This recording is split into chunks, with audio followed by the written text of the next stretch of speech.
안녕하십니까. 저는 이번 패널의 좌장을 맡게 된 Good afternoon.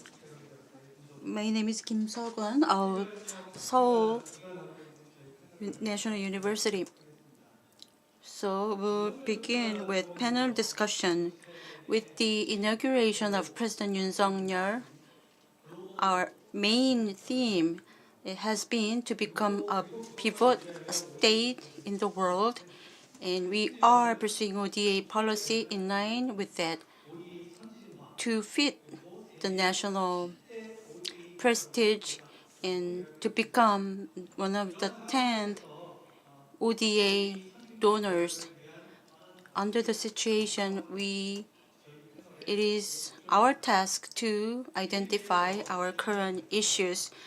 For that, we have 3 presenters and 3 discussants. First presenter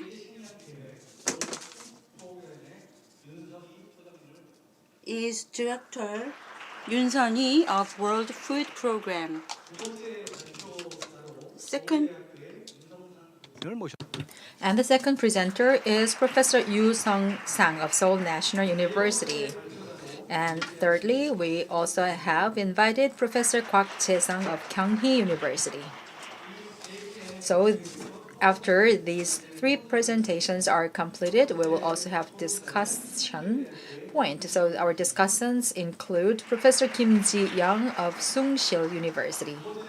The second discussant is Mr. Kang Woo-chul from KEXIM. He is a senior researcher in the Center for the North Korea Development Research. And the third discussant is Professor Kim Tae-gyun of Seoul National University. We are given about 90 minutes from now on. So I'd like to ask all the presenters to spend about 15 to 17 minutes for your presentations, and all the discussants will be given about 5 to 6 minutes each. That will be followed by our Q&A session. So first and foremost, without further ado, I'd like to have Ms. Yoon Sun-hee from WFP.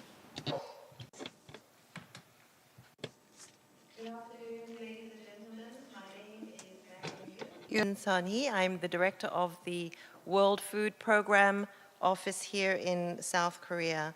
So let me start by extending my gratitude to the 2023 Global Korea Forum for hosting us and for inviting me to be part of this conversation.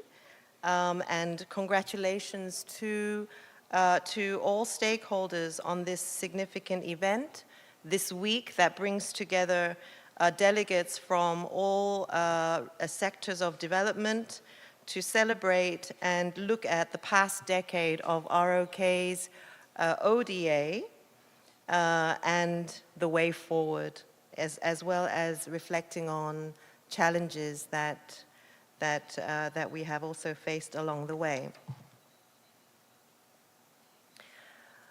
Perhaps you will allow me to just give a quick overview of my organization, WFP, or the World Food Program, UN 세계 식량 계획.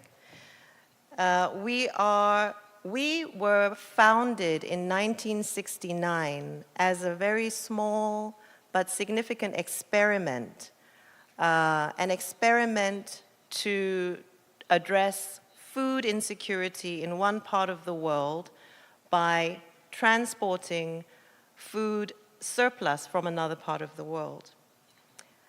Since 1961, so just over 60 years ago, we were a small experiment, but today we are the world's largest humanitarian organization. We are working in over 120 countries. We have 23,000 staff around the world. And we work with a very impressive network of partners that exceed 1,700, and many of them are from Korea.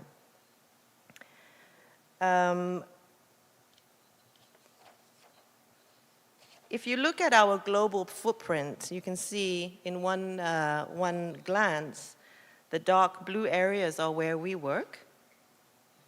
And in 2022, we assisted over 160 million people in all of those blue countries. And this was made possible because we raised over 14 billion US dollars in 2022. And I'll get back to why that was significant a little bit later. We also have an impressive logistics capacity, and we operate a very big transport fleet. You can see that we have over 6,500 trucks. We have 140 aircrafts and 20 ships operating on any given day that allows WFP not only to move 4.8 million metric tons of food that we moved last year, but WFP also moves cargo and provides air services for other agencies that are working in humanitarian contexts. Now, we know the story, the famous story of the Republic of Korea and its very well-known development success story. In the same light, the relationship with WFP and the Republic of Korea goes back 60 years today. In 1963, the government requested formally emergency humanitarian food assistance from WFP. And over the next 20 years, so between 1964 and 1964 and 1984, WFP provided more than 104.5 million US dollars worth of assistance in 23 different projects around the country.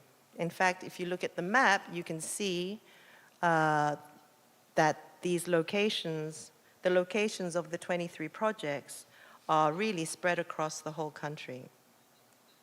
And this was the beginning of our relationship, our partnership between WFP and the Republic of Korea. In 1963, it was a cooperation with Republic of Korea as a recipient. But as you know today, that is not the case, and Republic of Korea is now firmly in the partnering with WFP as one of our most important and significant donors. Now, if you look at this graph, it shows you very quickly that despite the fact that Korea's first contribution to the World Food Program actually was in 1996, it's really from 2010 onwards where you see this very sharp trajectory of growth in ROK funding to WFP. And I believe this is reflective of ROK ODA in general. So from 2010, which is when ROK became a member of the DAC, OECD DAC, we have seen ROK really grow as a donor.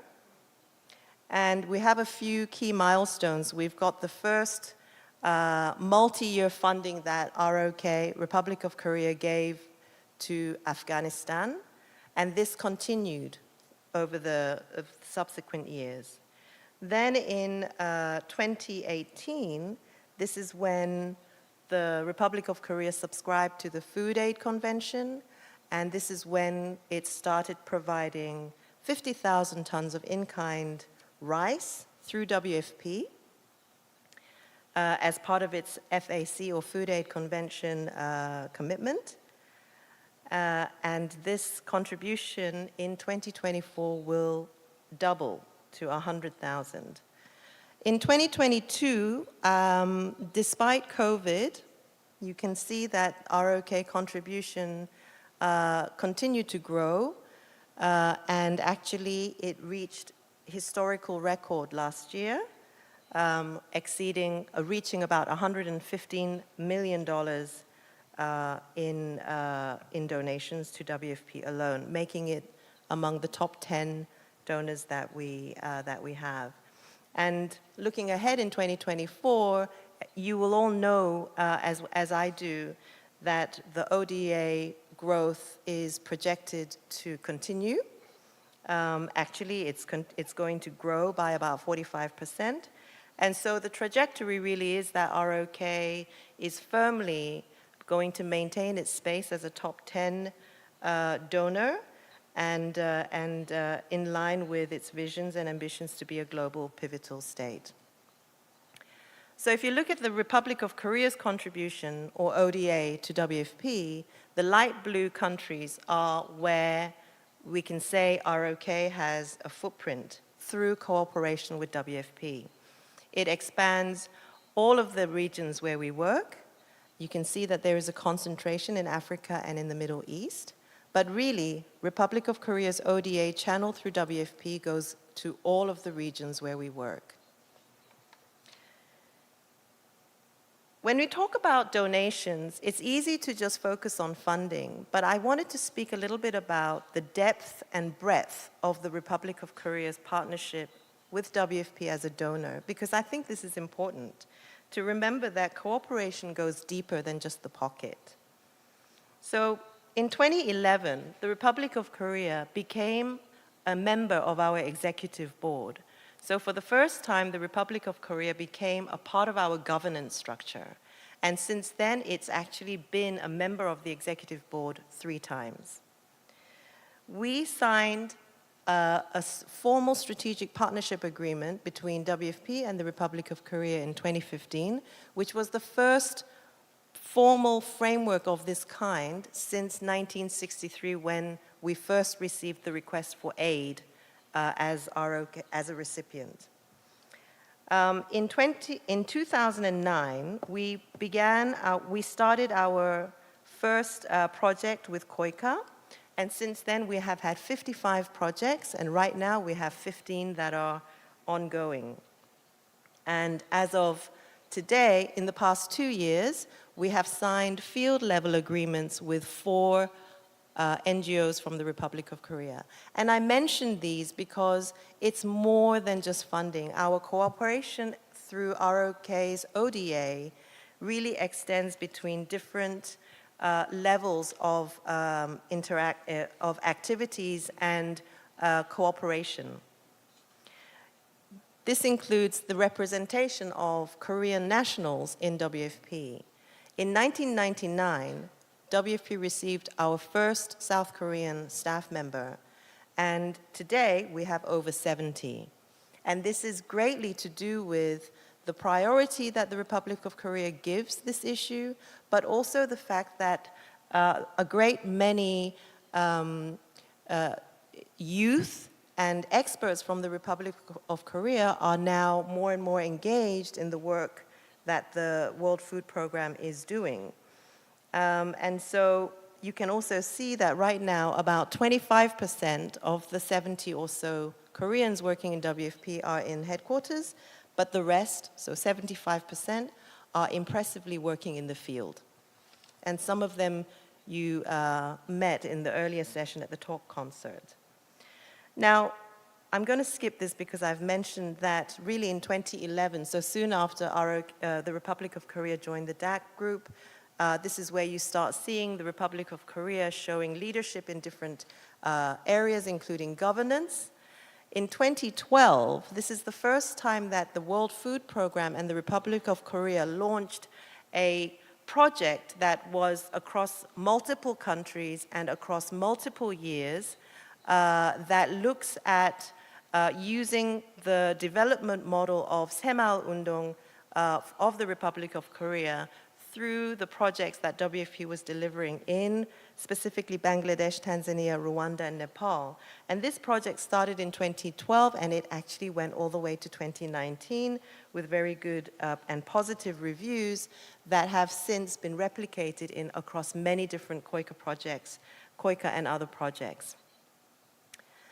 I also want to mention that in 2017, recognizing that the World Food Program doesn't just deliver food in emergencies, we also provide humanitarian air service and other common logistic services to the wider humanitarian community. In 2017, this was the first time that the Republic of Korea extended its ODA in recognition of WFP's role in this space and provided its first multi-year humanitarian funding specifically for humanitarian air service. In 2018, so not so long ago, we had Republic of Korea support something that we call anticipatory action in WFP, also known as forecast-based financing, which is basically using science and data to trigger early emergency response even before the disaster hits. And this makes Republic of Korea among the pioneering countries of this forward-thinking approach that even today, and despite data, many donors are unable to actually support because typically humanitarian and development funding in many countries are separated and the channels of funding remain fragmented. But in the Republic of Korea, they have made the step to really harmonize this. And this is where the Conflict and Fragile State program with KAIDEC is worth mentioning, because this is where the Republic of Korea's focus on the humanitarian development and peace nexus really becomes obvious and tangible in some of its programming priorities. And more recently, due to the crisis in Ukraine, we also saw the Republic of Korea really step up with one of its most historically large single donations through WFP, which was for the war in Ukraine. And over the past decade, the Republic of Korea's Parliament have also been increasingly engaged in the issues of hunger and food insecurity, with a group of Zero Hunger leaders formed within the National Assembly with the support of the Parliamentary League on Children, Population and Environment, also known as CPE. And we have very regular engagement and support from key committees, including the Foreign Affairs and Unification Committee, Agriculture, Food, Rural Affairs, Oceans and Fisheries Committees, as well as now more recently the Environment Committee and the Budget Committee. I'm going to skip this in the interest of time, but I wanted to also mention that our partnership with the Republic of Korea is not just on funding and with the government. We have our very well-known global face of Korea, Son Heung-min, as our global goodwill ambassador, and he has lent his voice to really showing and telling the story not just about the World Food Program, but about the World Food Program and its partnership with the Republic of Korea. I'm going to skip this, but it is available on YouTube for those of you who might be interested. So just to wrap up, really I think that there are 6 key areas that when you look at the World Food Program as a case example, we can really highlight what the Republic of Korea's ODA has achieved. And one is this commitment to multilateralism and the core funding for UN agencies like the World Food Program. Core funding means unallocated funding that is given every year in a very predictable manner that allows organizations like the World Food Program to respond quickly and to the greatest needs very holistically. The second is that the Republic of Korea may not be able to provide what the USA provides or what the European Union provides in terms of volume. But what the Republic of Korea's ODA does do is support diverse thematic areas. It doesn't just look at emergency response or health, public health. It touches across different sectors that are all related. And so this is where the Republic of Korea's integrated and nexus approach is very much appreciated and reputable. We also meant earlier about the Semal Zero Hunger Project. This is about using the Republic of Korea's own knowledge and experience really through South-South and triangular cooperation type approaches. And this is something that more and more our recipient countries ask us for more opportunities to do that with the Republic of Korea. And last but not least, when it comes to peace and security, 2 very important issues for us and on the peninsula, This is where the work that the World Food Programme does through food assistance in fragile contexts and the contribution that we can make to peace and stability is an endeavor that is very, very well understood by the Republic of Korea, and this is an area where we get a lot of support from the Republic of Korea's ODA.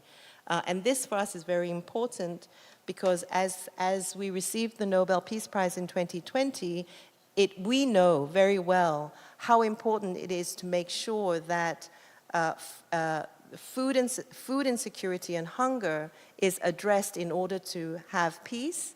And as long as there is food insecurity and hunger, you will never be able to achieve peace. And I think the Republic of Korea understands that and supports our work to that end. So with that, let me close my presentation. Thank you very much. 네, 감사합니다. Thank you so much. And the biggest humanitarian aid in the world is WFP, and she gave us a great introduction about what they do. And also, we've been hearing the relationship with the Republic of Korea. Now I'd like to move on with the next presentation. Professor Yu Sung-sang, please.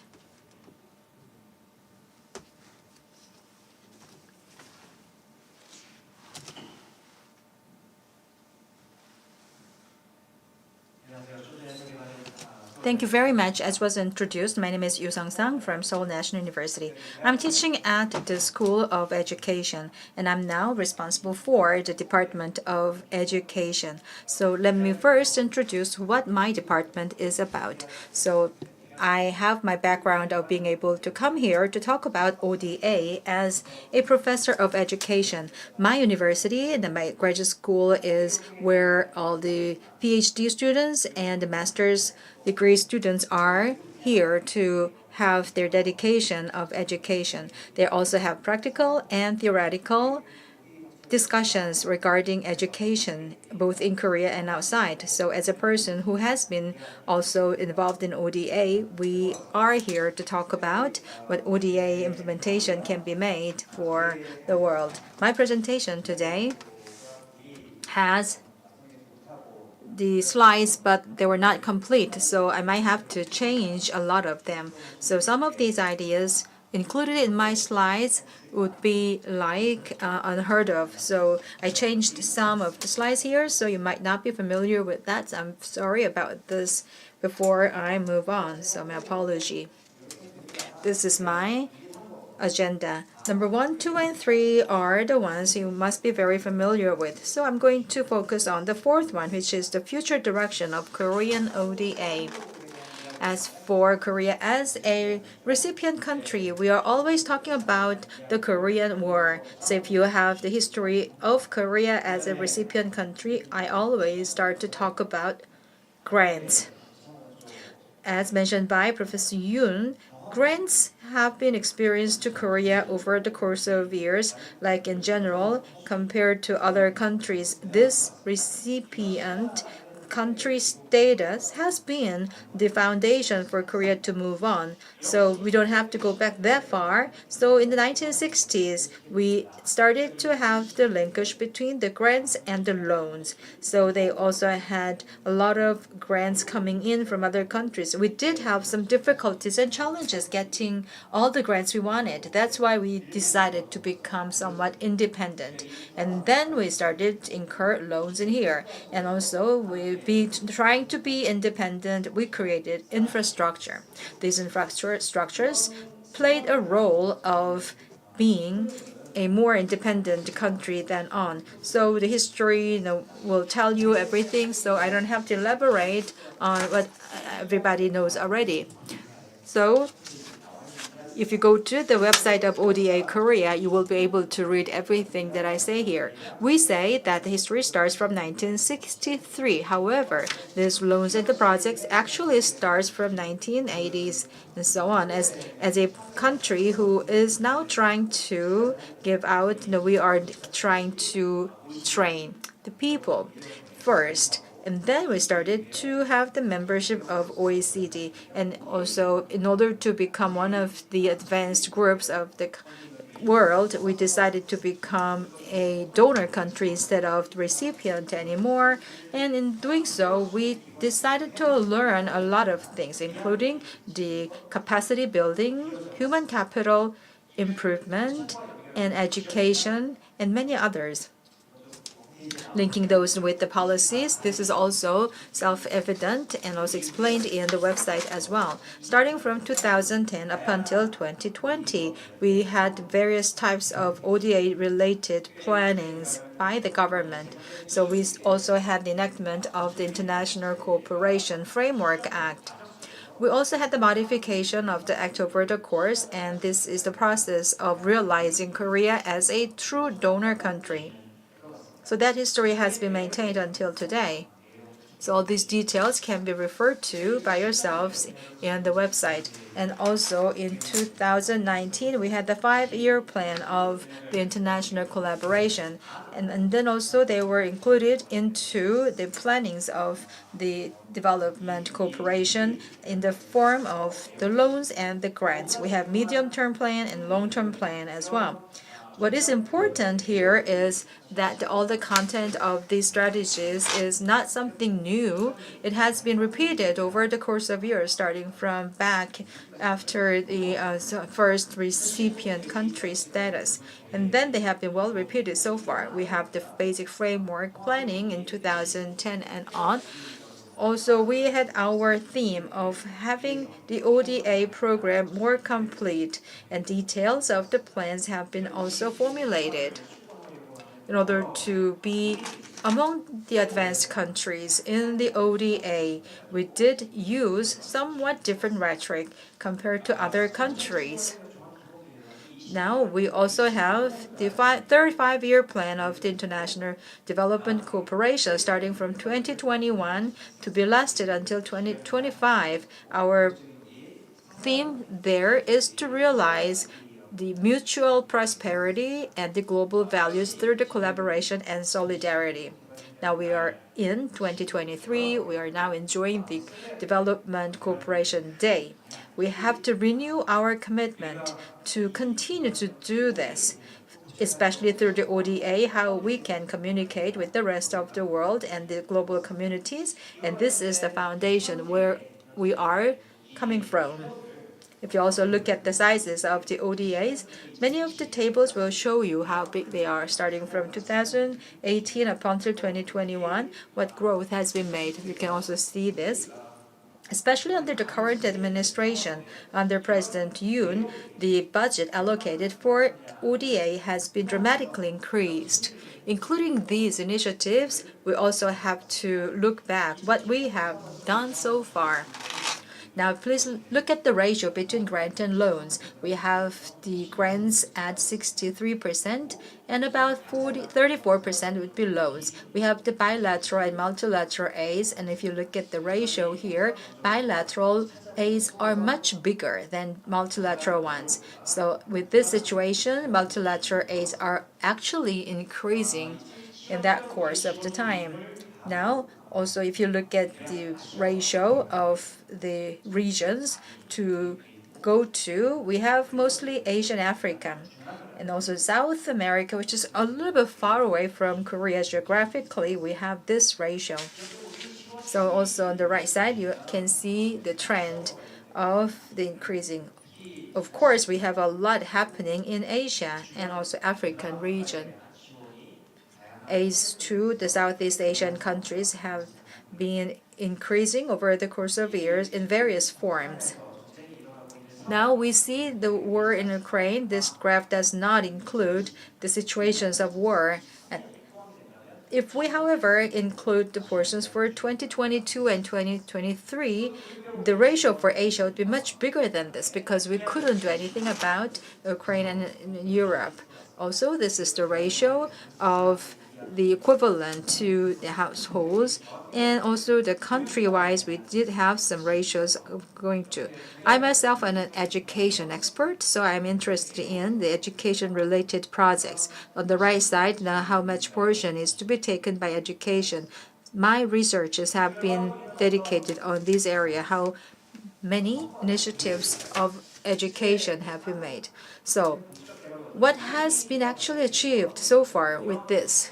So if you look at all these kind of stories here, some of the agencies and stakeholders are boasting themselves about the things that nobody would regard as performance or outcome. So under the previous administrations, the performance of this ODA in itself was a source of contention.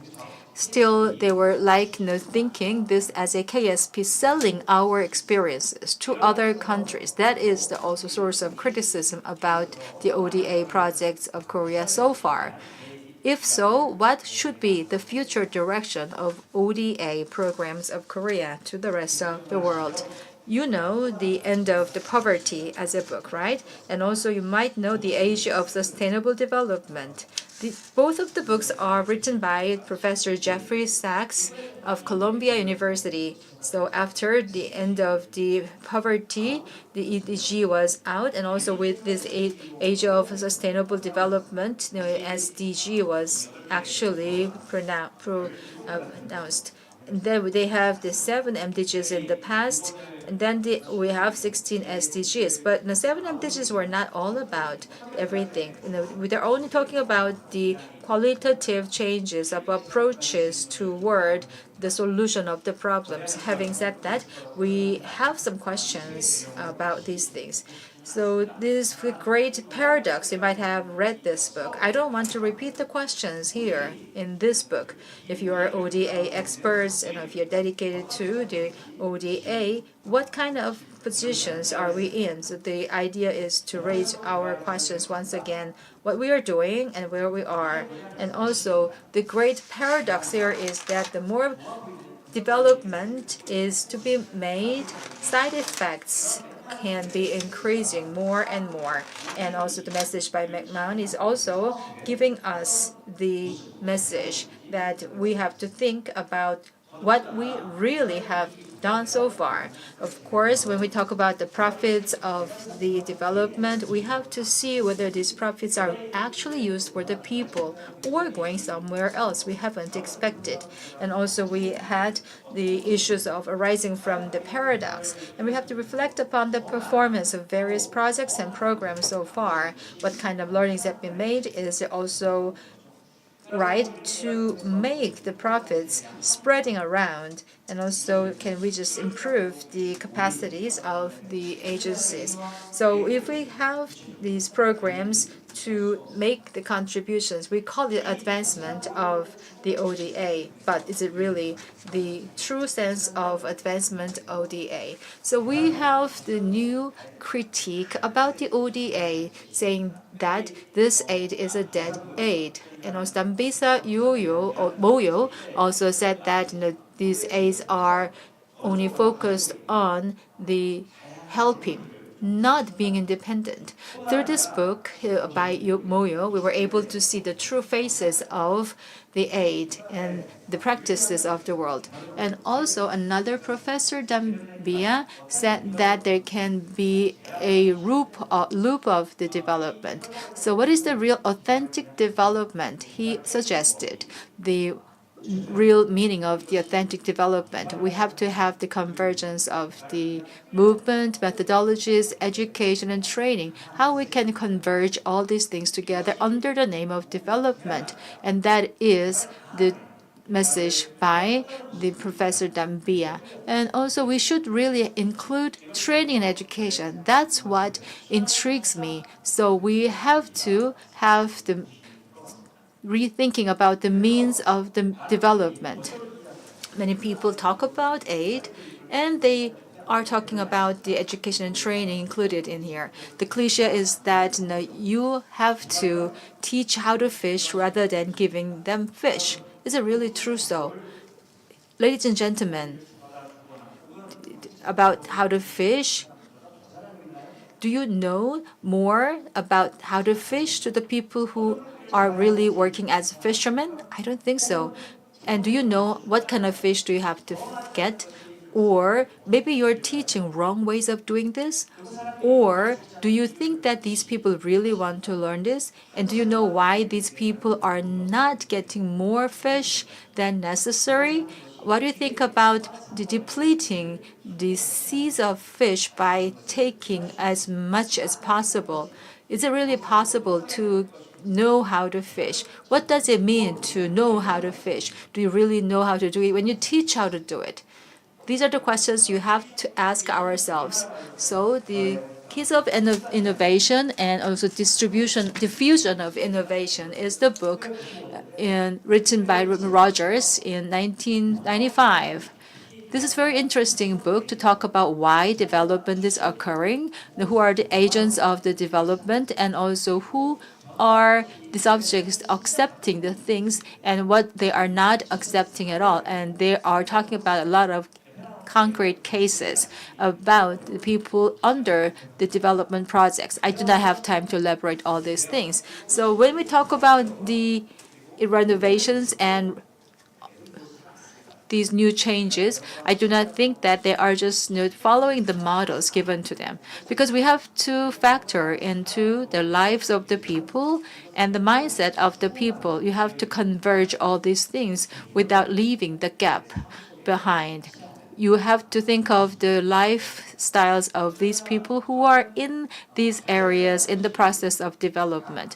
I myself believe that a sense of development is something to be spreading, the sense of identity of the people. By Marthias, in this book of the sense of the responsibility, it is talking about the capability approach that has the doing and being and possibility of function. So this capability approach is something that teaches you about not just the function you have, but also the availability of the functions that can be possible. So this has two approaches. It's quite philosophical and also very contextual. Amadis Milla, is an author of this book, is talking about very important concrete as well as abstract methods. I really hope that all the scholars will join me in this continuing the discussions like this. And Martha D. Nussbaum also wrote another book. So this is another approach that's quite a little bit different. So it talks about 10 requirements for the national capabilities. So how we can say that the development is not a package given by someone to someone else. This is about the internal motivation that should be blossoming inside one country and one location. Therefore, I believe that the development should be based on education. It should be educational. Only when it is educational, it can achieve the true meaning and purpose of the development. If education is only a sector or tool of the development, it will not go there. Education should be the bridge between development in one country and another. So that's the real face of education. In that regard, I wrote a paper separately like this. I said that, as Denis Goulet said, the education per se as a bridge of different disciplines is the real sense of having the training education. I believe that there should be 6 approaches that Korea should make. So with this, I'd like to conclude my presentation. So we have to be aware of the paradox by development. Can we really solve the problem by having the awareness of this? Can we know what development is about in the region when we provide the donations? Also, we have to be based on the reflections and learnings on the performance of the previous programs. It means that we should not repeat the mistakes before, and we must include the programs that can be Koreanized in a sense. However, when we do that, it should also include the prevention of mistakes made by Korea. Thirdly, we have to improve the foundational capability of the recipient region, country, or individuals. So we have to reflect upon the social context of each of these recipient countries. Fourthly, they have to have the approach to improve the scope of the recipient of ODA. For example, if you do the ODA very much, and if you have the overly big expansion of the private parties, like private areas, that's not the ideal result of ODA. Fifth, we have to increase the programs for these efficient manners. So like other programs, if the ODA is evaluated on a just annual basis, will not lead to a long-term performance. You have to have the long-term perspectives. And the last one is that you have to have more programs to be able to contribute to the global citizenship and also the citizens' capabilities. Without these, how can we call Korean program is the true global program? How can we really make contribution? We have to be able to provide the criteria to be accepted by the world. Thank you very much. Thank you so much. And as an educator and education professor, he has been giving us good way of thinking, because we haven't thought about education as a tool for ODA either. And he said that the education should be used for the development in the development context. So what they should teach is about the human rights as well as the global citizenship. This is something we haven't thought about before, but thank you very much for giving that to us. 네. Good afternoon. My name is Kwak Jae-sung. Thank you for your interesting presentation, Professor Yu. And I was wondering what kind of slides did he make? But as he continued explanation, I got mesmerized by his explanation. So today, he has raised several questions, so I would like to delve into some of the areas issues that he has raised. So I would like to provide more food for thought. So I'll explain about Korea based on my stream of thought. Of course, there are a lot more things to explain, but I will just base my explanation based on the agenda today. So the volume of Korea's ODA is small, but it is relatively growing faster compared to other countries. Also, with this speed, we cannot catch up with Japan and the United States, so we have to accelerate our speed. But even with the small scale, we can do well based on our situation. So it's not really worthwhile to talk about it in terms of money value in figures. And the principles, these are all the fancy words included in the principles and goals. For example, eliminating gap, eliminating hunger, and things like that. So we have to have legal framework. But of course, we need the legal framework, but in actual implementing of the projects, the legal framework itself alone cannot make things happen. So how about our portfolio, bilateral aid and multilateral aid? And other countries' cases are quite different. Korea has been on its own in doing multilateral ODA, so the characteristics of us is quite different from other countries' cases. And there is another thing called MDB Trust Fund.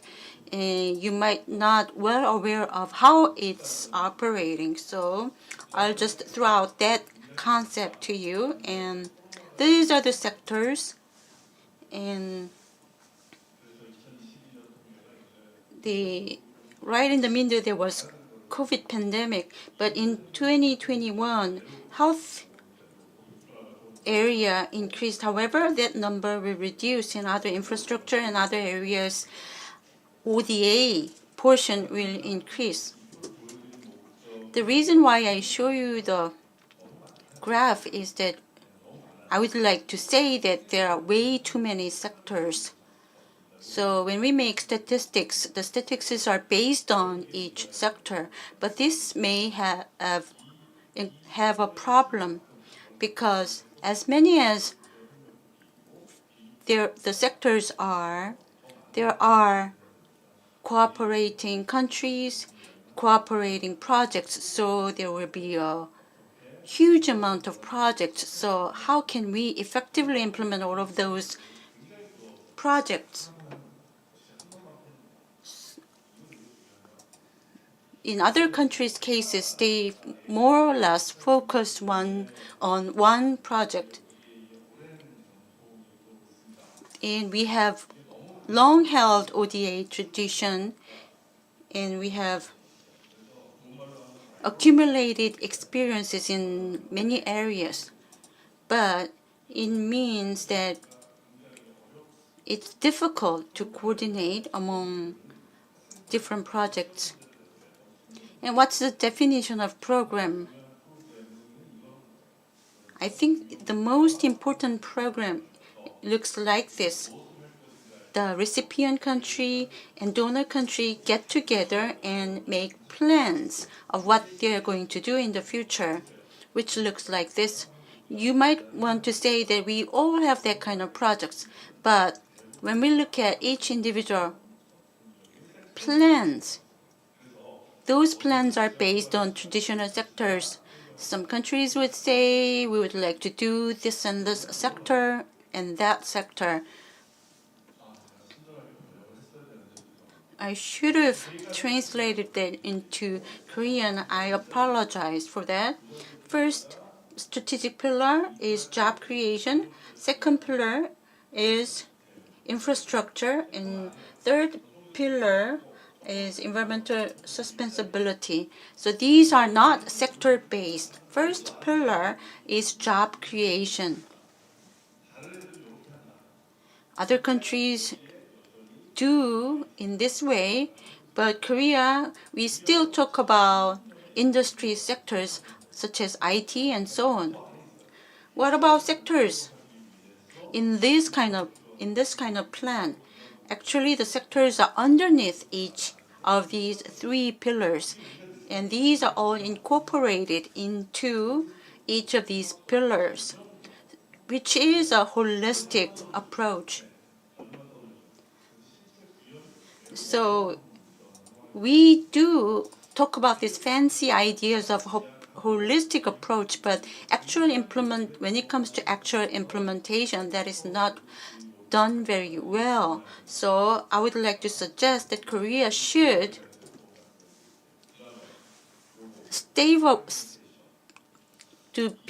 do away with sector-based analysis.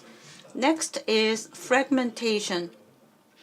Of course, other countries do the plan like this, but this kind of plan has problems. First, in the agriculture sector, Ministry of Food and Agriculture, and other ministries. What about coffee does the ODA? What about KOICA doing the ODA? So, specific ministries or agencies have specialty in certain areas, and so on. But that is not actually true. All the agencies can do, but we do have a problem in finding out the right rationale for implementing such projects. So if each department says they have expertise, then we cannot come up with a right solution. If you want to know the answer, please look at the example of US and their purpose of ODA in agriculture is to promote the interests of the agricultural people in the United States. Then what about capacity of implementation of projects? So it's more problematic, but I won't mention it any further. So what it comes down to is our implementation capacity, our ecosystem of ODA, and why we are doing ODA. So in terms of these perspectives, we are strictly outliers. So traditionally, many countries were doing ODA from 1950 to 1960. Also, this was the characteristic of other countries' ODA projects. But then Korea came in and we wanted to follow the example of other countries. And in the course, we have encountered many problems because we are not a superpower as the United States. So what we pursued instead is finding out the cause for good projects promoting the good of the humanity. So in that course, we had many trials and errors. So there has been difference in implementation capacity between Korea and other advanced ODA countries. If it's the United States, those experts probably in the United States came from other countries. Their languages, expertise, cultural assimilation, they were all aware of these areas. The implementers actually know quite well about the local country and they are well versed in their environment. But in Korea, we still use the word program called 아레하, a traditional program. So quite outdated. In that regard, how should we position in the international ODA front? It's a difficult task. So what we hope is that we produce many experts in the international development so that existing sector-based technology transfer and cooperation can move further and have a better implementation.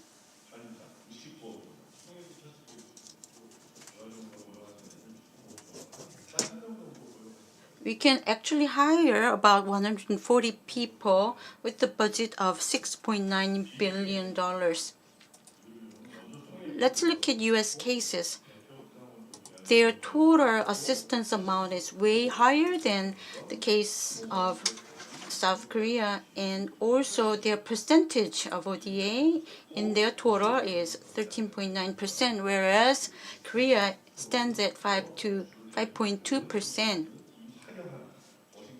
And the pie chart on the right hand was produced by consulting companies in the United States.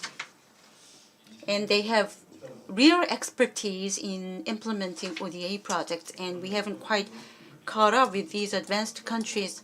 I will skip explaining these slides. What I'm trying to say is that these specifications are very detailed technologically, so it's very difficult for us to cooperate with the local people. And there are a lot of limitations in implementation project timeline, and the schedule is very tight. Usually it's about 5-year project.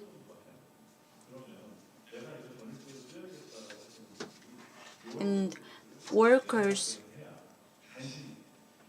who would like to work full-time have to have about 5 projects to be able to earn a decent income. So we should improve in that area, which is not easy. And our treatment of junior experts is not that favorable. So Korea, however, Korea sends interns and YPs and all the young professionals, but that's it. Each junior members should do on their own. But after 5 or 6 years of experience, mid-level experienced people have difficulty entering into this area. So many of them just left cooperation projects. So we have to change this structure. Then if we strengthen in this young experts experience area, then our structure will become more reinforced, reflecting the market situation, and the system itself will work itself, and more young people and junior experienced people will come. This has been my presentation. Thank you very much. 한국 You have mentioned characteristics of Korea's ODA compared with advanced countries' experiences. For us, I think we need cooperative system with development experts. Before going into discussion, what I'd like to mention is that among the ODA issues, there are some issues that we must discuss. Korea's situation, the international system change should be considered. We have Pacific strategy, and we have Korea-Africa summit planned in the future, and the reconstruction of Ukraine is another project. So for next year, Korea has increased greatly its budget, and Korea thinks that it can achieve the goal next year. So each discussant can point out each specific issues, or if you have any other perspectives regarding the ODA, you can suggest your recommendations and ideas. How about Professor Kim? Well, thank you very much. And it was very, short notice as homework. Thank you very much for the 3 presenters. And I enjoyed listening to them. First of all, to Mr. Yoon, I would like to have some comments about that first. First of all, Korea is a very unique situation in terms of the ODA development cooperation. We have a history of turning around from a recipient country for a long time to become recipient country to donor country. And also in terms of the ODA, we have had used a lot of the mechanisms, and this is very rare case in the world, as everybody talks about.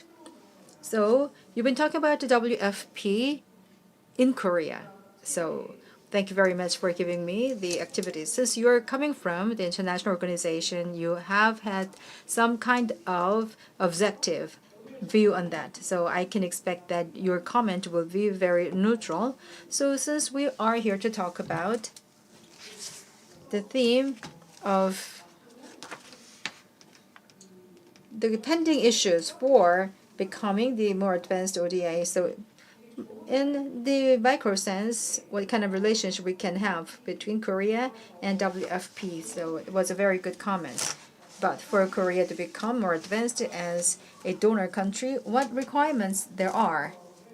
So that's something I would like to get more from you. So do you have any suggestions or recommendations for Korea to do in order to be more developed ODA donor country, not just inside Korea but also in the international community sense? What more things do we have to do?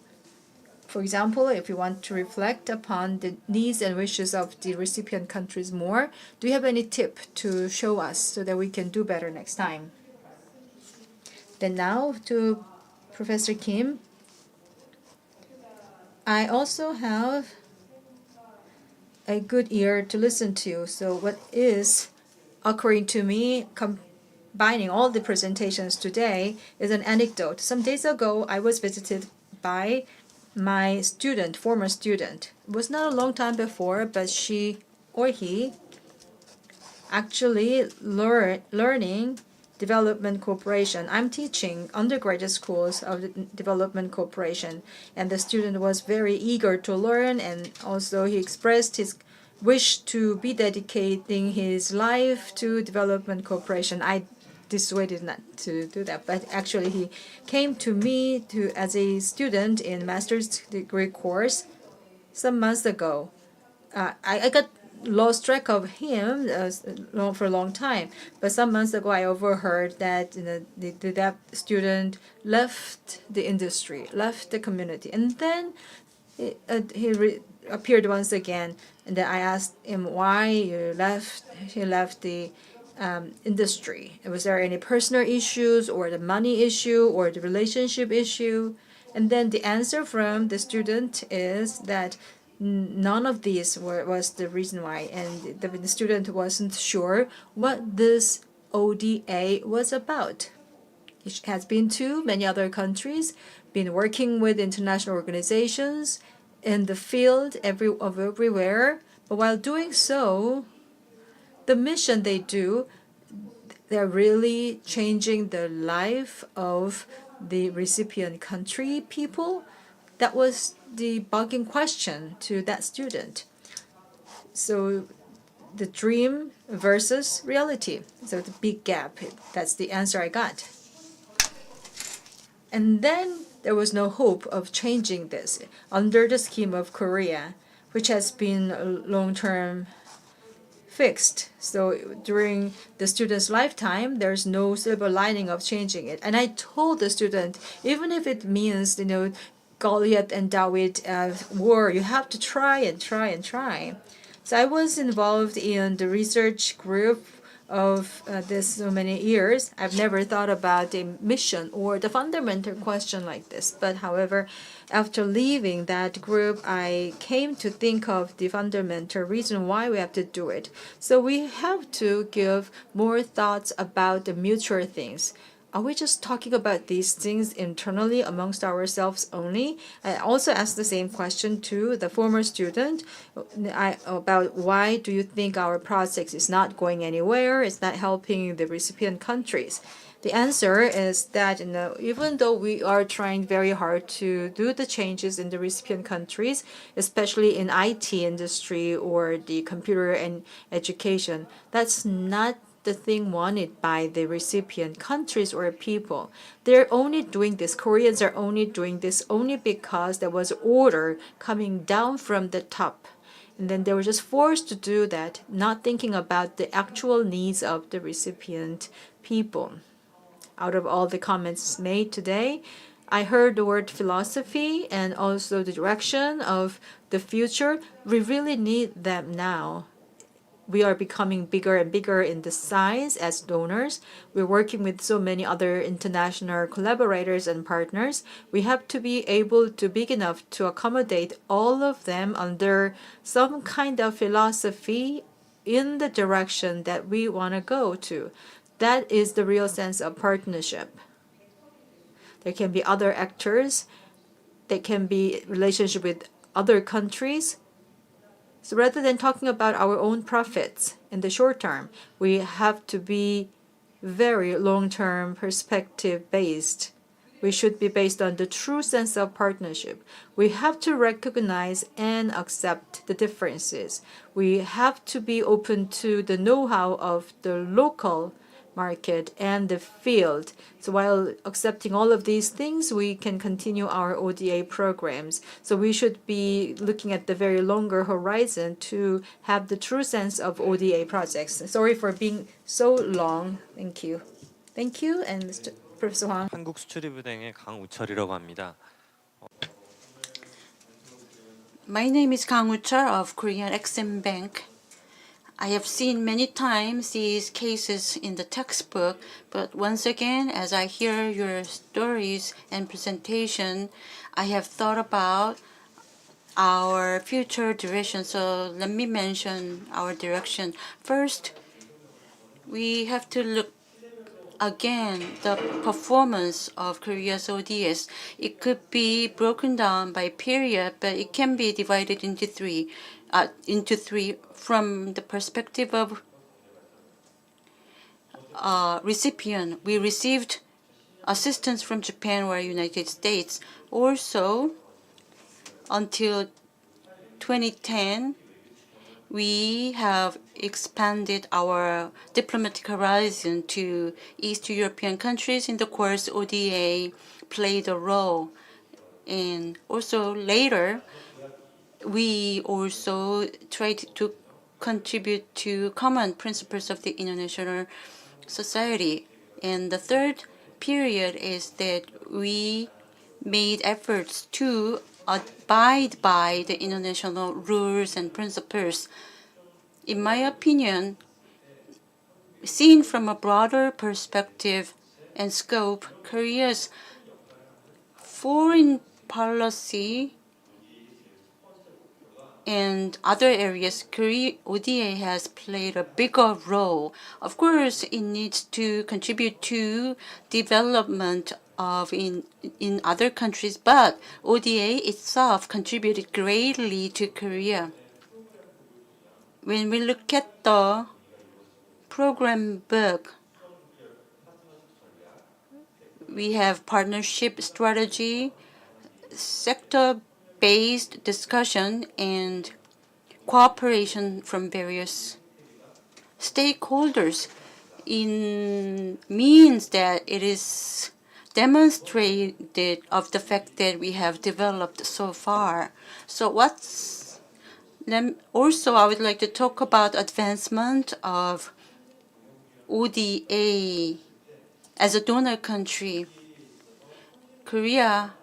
Is Korea an advanced country or developing country in terms of ODA? In terms of quantity, we are about number 15th. So we are about middle ranked. But in terms of period, we joined in 2010. The first of the country was Greece in 1999.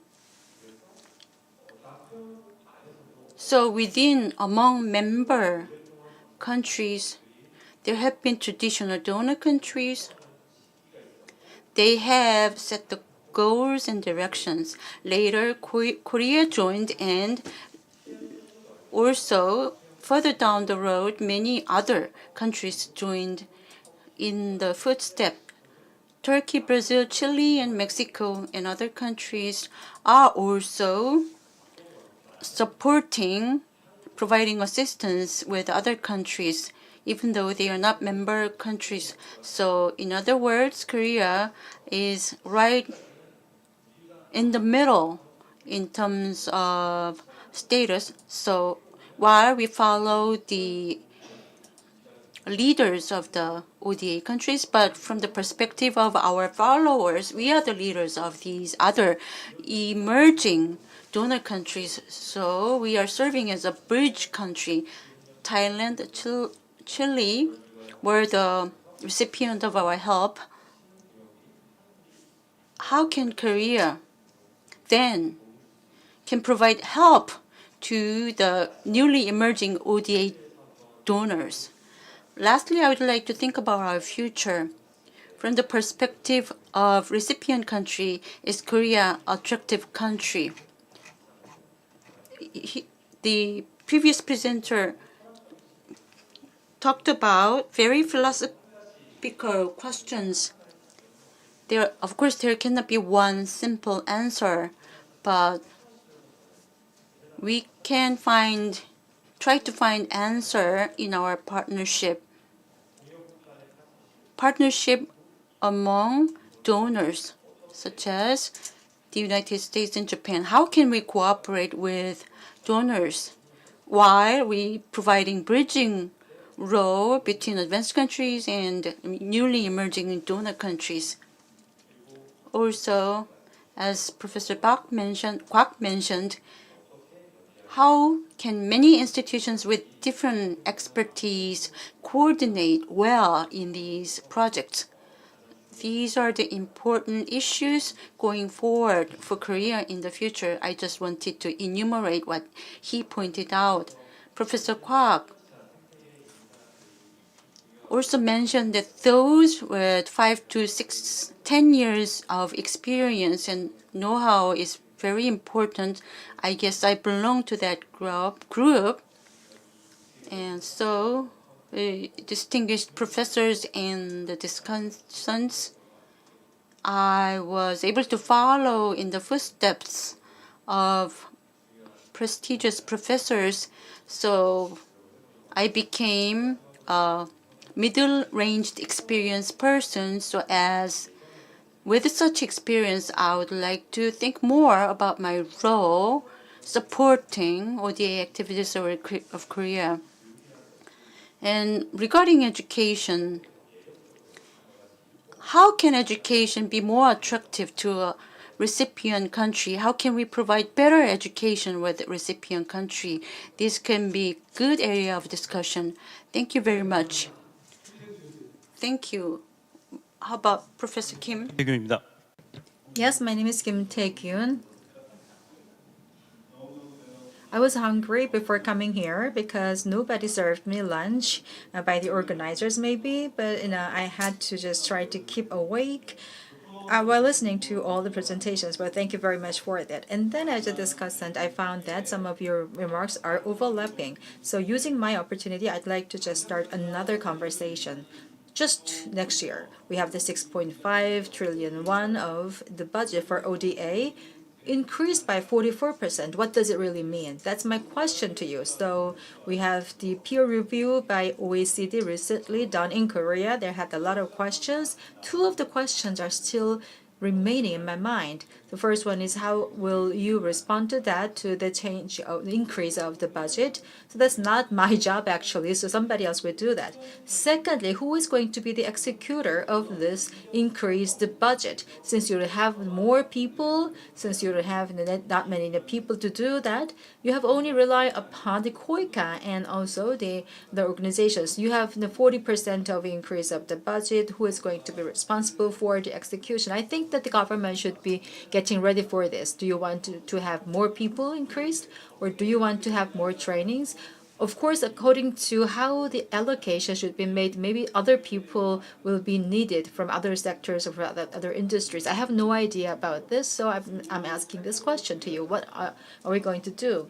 Maybe we can have these classifications by sectors. That's also a good idea. However, my suggestion is to go by the theme. So thematic project should be made so that we can have the classifications underneath. I would like to raise this question to the government, but I don't have any connection to the government or politicians because I'm from the academia. Secondly, we're talking about 6.5 trillion won, which is bigger than the Ministry of Education, bigger than the Ministry of the Women and Home Affairs. So can we say that this will not create over surplus of this money to lead to the creation of a new ministry or new office? So somebody would say that, and also if it is 6.5 trillion won next year, the year after we'll see an increase of this. So if that should be belonging to an existing ministry, can they handle it? So maybe we need another separate ministry to do that. So I'm asking, the questions about the human capital, no more people needed, recruitment systems, and the ministry and the mechanism. So, and all these things must have been decades old, but we have to revisit the question now. Another question to Mr. Kim. The U.S.-Korea relationship cannot be better than now, and also we are thawing the ice with Japan, and also we are trying to have the relationship. So the U.S.-Korea summit was done recently in the Camp David, and also the humanitarian business has been made. And also in Hawaii, they also had the strategic dialogues amongst these leaders. There can be leading to many of the types of these initiatives. In one way, the U.S.-Korea relationship getting better would be good, but do we have to make it overly close when we have China in our backyard? So maybe we have to control the relationship. So of course there can be a role to be played by the U.S.-Korea alliance. We have a lot of the countries and regions. We can be a mediator role. We can also a big mediator in these regional issues. The bigger idea and the bigger having the strategic relationship, when we have the concept of the Indo-Pacific strategies, there can be a developing country group which is observed into the part of the global north, and also we have another group that are just straddling between the two borders, and then we have emerging countries. So we have a lot of different groups of these new countries. There should be a link, there should be a loop that interconnect everything. Maybe Korea can do that. Maybe Korea can become a mediator for everything. For example, we can have some kind of new creation of the job of ambassador of Global South. So we want to be just dealing with the Global South more. Maybe we can have the ministership or vice ministership about this kind of relationship with the Global South, and that can be our homework in the future. And also we have Democracy Summit, and also G7 was meeting and convened twice last year, and then they said that they were talking about the G10. And also in this current administration, democratization was the area we are going to allocate about $100 million. The $100 million is a really big money.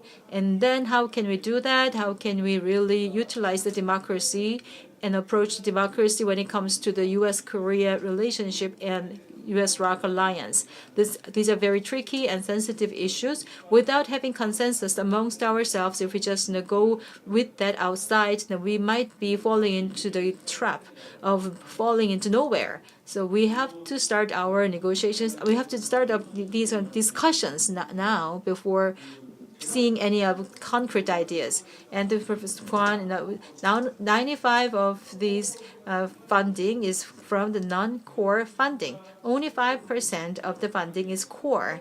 So core is more important actually in the international community. So that when it comes to WHO, even after the pandemic, they were not able to make the responses correctly because they said 85% of them is core funding and only 15 is core. So the Secretary General said, how can we deal with the issue with just 15% of the core? So if that is happening, is Korea willing to do the publicity for or the marketing for the core funding? So on the website for core, we have a lot of data, but non-experts will not know the meaning of it. So do you have any plans to counter that? So that's my question. Earlier, we talked about the long-term view, but SDG will be extended up until 2035 or something. I don't know what will be the replacement after SDGs, but is Korea willing to take part in the future mechanisms? So we are only halfway done with SDGs. Other countries are already discussing and negotiating these. So what is our response and preparedness for the post-SDGs? We have to be able to get our positioning for the future after SDGs are expiring. So now that's one question, but others are only comments. Thank you very much. And these three discussants did not have specific questions or did not have critiques or counter ideas. there were only a series of comments. So I'd like to say that we have heard their interpretations and their ideas regarding the presentations. Since we started 10 minutes later, maybe it's the time for opening the floor for further questions. Do we have any questions from the floor? 그러면 발표자 선생님들께 간략하게 응답하실 수 있는 기회를 드리도록. If we don't, I will give the discussants a chance to answer. Some very, very thought-provoking comments and questions came out from the panel members, so I'm challenged here with some very difficult ones for the World Food Programme. The first question that I got was, speaking as a UN agency that relies on donations from the Republic of Korea, I obviously cannot criticize one of my donors, especially in a forum like this. But that does not mean to say that there isn't areas of improvement. Of course, there is. Personally, because I'm South Korean and because I've grown up in Africa for 40 years and because I've been in the UN for 20, I can see how far Korea has come. I can not just read about it, I can see it. So I think that there is a great deal of achievements that we should be very proud to celebrate and very confidently. But I do think that as a partner, and an increasingly important partner to the UN system, not just WFP, there is more than just growing the ODA. I think the Republic of Korea, from where I am sitting, and I'm talking as me, not as the World Food Programme, but I see that a lot of its ODA allocation is still made very democratically, even across the different thematic areas or sectors, or even among the different partners. So I think the ODA can be more ambitiously strategic, meaning if there is this priority or this capacity, I think the Korean government could be more confident about giving more in that area and not trying to please everybody. That is my personal opinion. I do think that the Korean funding comes very flexibly and very predictably compared to many other countries. So I think that's a very good practice. But I do think that the GNI ratio is important. I think the Korea case can still grow because where Korea does well, in my opinion, is I know there was talk about fragmentation and lack of focus versus diversity. But for me, I think that can be an actual strength because the more we look at integration, even if the activity is very small in one area, one village, or one thematic area, the Korean funding model has provides organizations like WFP the scope to scale up. Best practice, scale up. And so I think the Korean ODA could do better by leveraging partnerships instead of trying to do everything directly. And I think the experience of the organization like the World Food Programme is quite important. Let me jump very quickly to the second question, which was really an important one about core funding. Now, I need to explain that in WFP, we don't call it core funding. WFP is 100% voluntary funded. We don't get any core funding from the UN. But what we do get is donors that say, here is this much for this project or this country, and then here is this amount of money, you can use it for whatever you want. And for us, that second allocation, which is called multilateral contribution for us, is unearmarked. The decision is up to us to use it. Now, Korea is trying to increase that a lot. And that's because, like Professor Kim said, it gives organizations like mine the ability to plan and implement without waiting for someone to say, here's this and here's that, and And this is for 6 months and this is for 1 year. And that is very, very important. So I think the Korean government could really should follow through on that commitment for core funding. Can we advertise that? Yes. Can we provide breakdown of which multilateral contribution has gone where? Probably not, because that is the essence, that's the nature of core funding, is that it's not supposed to be done like that. But there are various ways of promoting the countries, like the Nordic countries, who provide the bulk of our unearmarked funding, and to showcase why that's important. And we do have, Professor Kim, a dedicated report just for the core funding for WFP. Okay. Yeah. Thank you very much. That's enough. Yeah. Thank you very much. Yeah. 유 교수님. 네. 아까 제가 기억하기로는 질문 하나가 있었던 것 같아요. Professor Lee, I think you have one question. I try to be very brief in answering my question. Regarding the partnership, I got the question. When we talk about partnership rhetoric, the one thing we can talk about is going together. But going together is not easier said than done. If you want to go together, you have to give out something you have, and you have to be able to give up what you have as resources and so on. So regrettably speaking, both parties who are receiving or giving have to be able to make way for others by giving up something, but it's not easy. It's easier said than done. The relationship between donor and recipient country is going beyond political agenda, and they have to be able to form a true sense of partnership. Of course, this is also a rhetoric that can not be so easy in real terms. When it comes to education, when we interpret partnership, I would like to have my interpretation like this. If this is a content, well, we have to have the contents coming in first, to be followed by methodologies, and to be followed by the assessment whether it was truly fit for the reality or not. But that is truly actually the wrong way of doing this. I don't know if Professor Kim or Mr. Sung mentioned this or not. When we have the practice coming into us, later they realize that, oh, this is not for us. This is not right for us.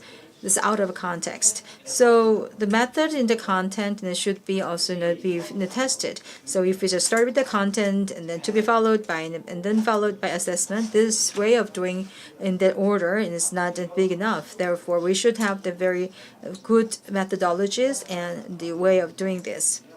So I really hope that the good methodologies can be coming out later. Last but not least, I would like to ask you to have the rethinking about education. Education in Korea is like war in Korea.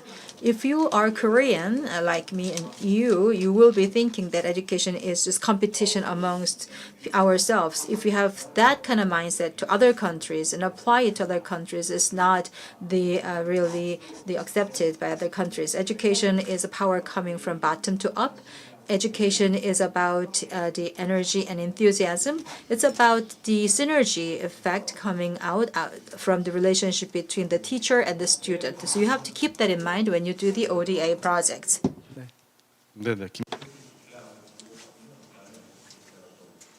I'd like to add a comment. If you're not that hungry, I'll expedite.